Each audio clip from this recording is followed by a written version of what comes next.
For this project, we use serial communication, which is where one data is sent from one bit at a time over a single data line, and that data line is connected in PC10.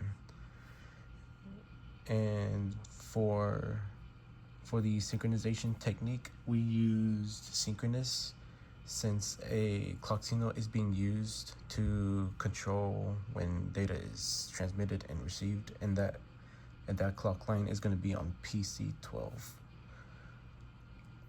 How transmit and receive is handled by both devices. So for this, each board runs the same program. When a button is pressed, that board becomes the transmitter and sends its current value that's currently displaying, and the other board detects the incoming signal, where it receives that data and then it increments it and displays it into the second 7-segment LED. And then after that, it becomes the next transmitter, and it just repeats that entire process until it reaches the end. If a clock signal is used, how is it controlled and generated?